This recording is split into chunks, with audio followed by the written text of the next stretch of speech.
Bonjour peuple de Dieu, shalom tout le bien-aimé à Christ. Je vous dis merci, c'est votre bien-aimé. Je suis Luko Jikashama. C'est à l'occasion de mon anniversaire, le 28 avril, que je fais cette petite vidéo juste pour faire passer un petit message. Le message intitulé sur l'amour de la réconciliation. C'est à l'occasion de mon anniversaire, j'atteins l'âge bronze. Ceux qui en savent connaissent déjà l'âge que j'ai. Et j'ai profité pour faire passer ces messages qui me tenaient beaucoup à cœur sur l'amour et la réconciliation, l'amour de la réconciliation.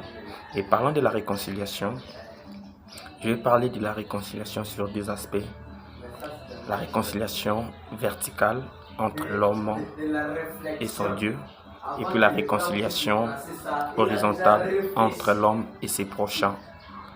Et pour parler de la réconciliation horizontale, je viens auprès de vous pour pardonner tout le monde qui m'a offensé, tout le monde qui m'a fait du mal, tout le monde, les gens qui m'ont maltraité, les gens qui ont fait du mal à moi. Je viens vous dire que je n'ai pas un problème avec vous, je vous pardonne. Je n'ai pas de raquet, je n'ai pas de haine contre vous, je vous pardonne. Et à la même occasion, je viens aussi présenter mes excuses à tous ces gens-là que moi aussi j'ai offensé, à tous ces gens-là qui ont été choqués par mes actes, mes comportements, mes paroles, mes attitudes, tout ce que vous me reprochez.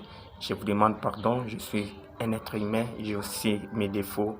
Vraiment, pardonnez-moi au nom de notre Seigneur Jésus-Christ. Mais l'essentiel de mon message est sur la réconciliation verticale, la réconciliation entre l'homme et son créateur, entre l'homme et son maître. Et quand je pensais sur ça, je me suis imaginé le scénario qui s'est fait au Jardin d'Éden. Là, je suis dans le livre de Genèse 2. Si vous commencez à lire, arrivé Genèse 2, et puis on va parler de Genèse 3. Dieu a créé toutes choses et puis à la fin, il crée l'homme. Il lui a donné tout ce qu'il fallait, la domination, le pouvoir, et l'homme était bon dans les jardins. Mais il lui a posé juste une condition de ne pas manger l'arbre interdit. L'arbre interdit, et vous tous, vous connaissez l'histoire. Et après, ensuite, il crée la femme, et nous tous nous connaissons. Maintenant, la femme a été séduite par les serpents. Il mange l'arbre interdit, les fruits de l'arbre interdit.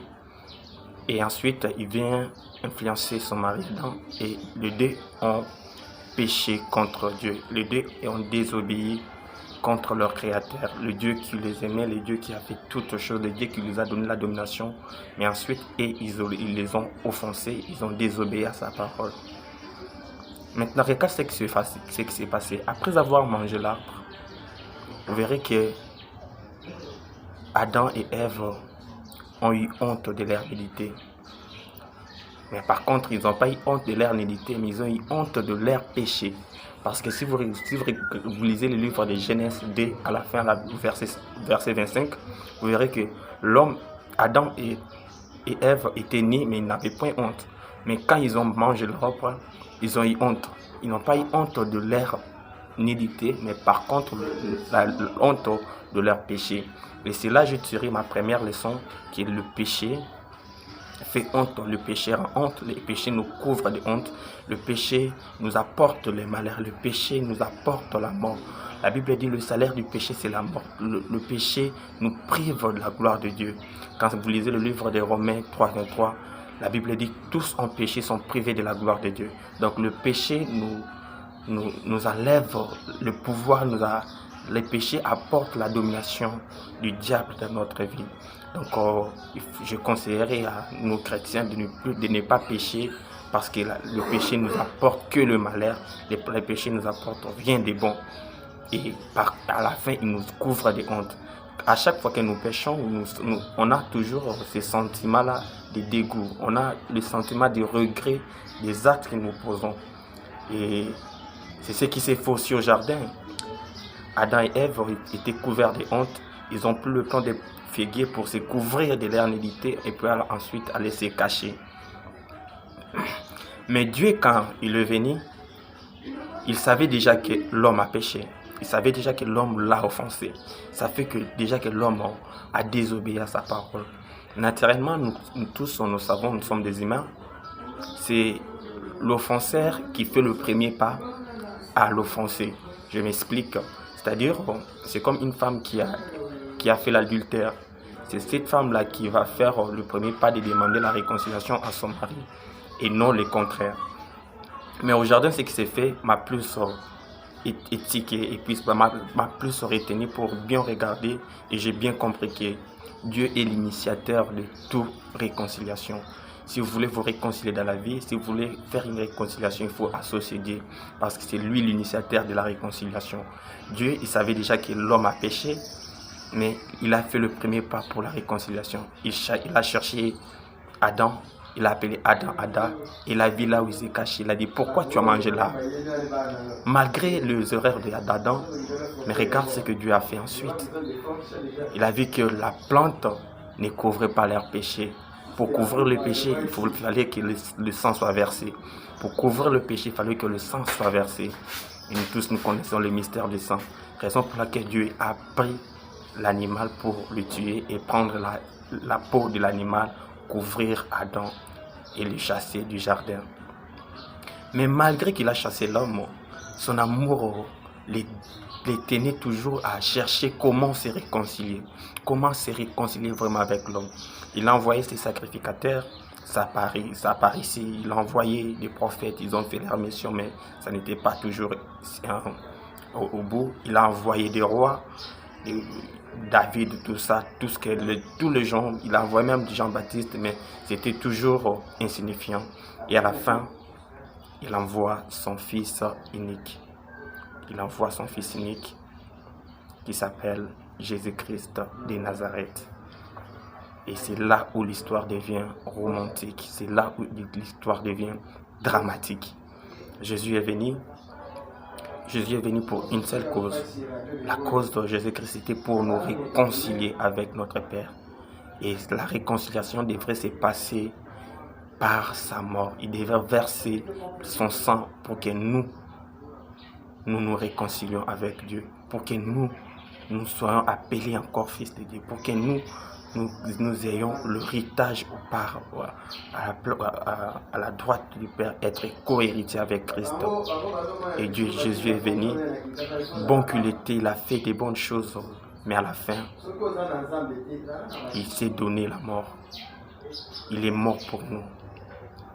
Il est mort pour nos péchés. Et le ruban du temple s'est déchiré pour que nous entrons dans la royauté de Dieu, pour que nous vivons dans sa sainteté. Et il nous pose seulement une seule question. Il nous pose seulement une seule condition, je voulais dire.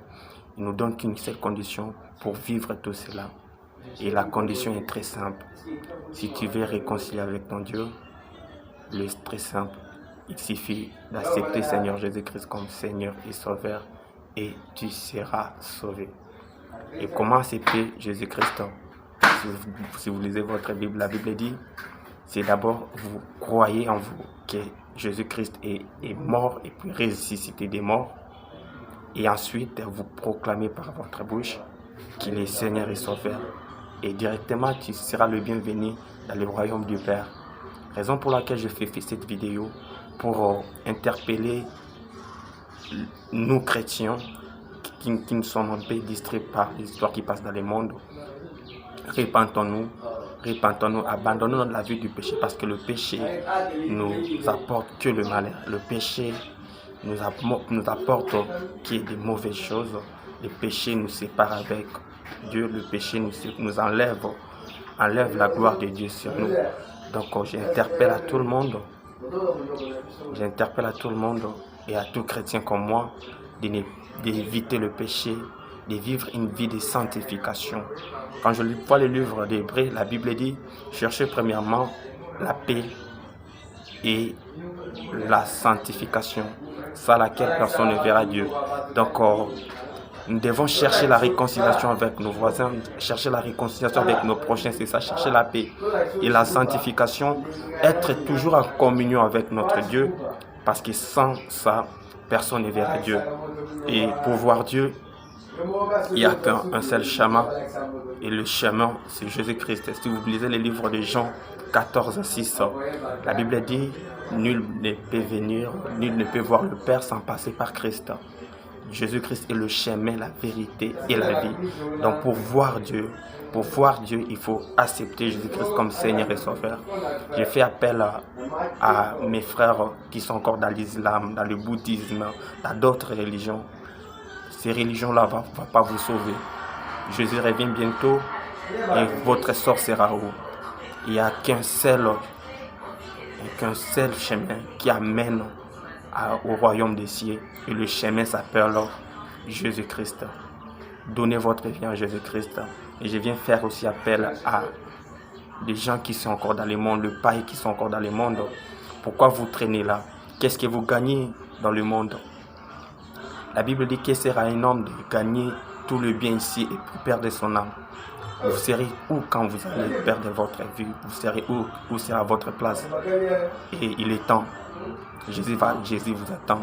À l'Apocalypse, il dit il est dans votre cœur, il frappe. Il suffit d'ouvrir votre cœur, il va entrer avec vous. Il va entrer dans votre cœur, dans votre vie et puis souper avec vous. Donnez votre vie à Jésus-Christ et vous serez sauvés. Donnez votre vie à Jésus-Christ, vous aurez la paix. Donnez votre vie à Jésus-Christ, vous vivrez la bénédiction et puis l'accomplissement de ses promesses.